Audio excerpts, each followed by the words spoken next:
సిద్దిపేటలోని degree college సెంటర్కు ఇద్దరు neat అభ్యర్థులు ఆలస్యంగా రావడంతో అధికారులు అనుమతించలేదు. పరీక్ష రాసేందుకు అనుమతి ఇవ్వాలని వేడుకున్నారు అభ్యర్థులు.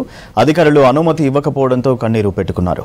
పలు పరీక్ష కేంద్రాల దగ్గర నిమిషం ఆలస్యమైన అభ్యర్థులను పరీక్షకు అనుమతించలేదు అధికారులు.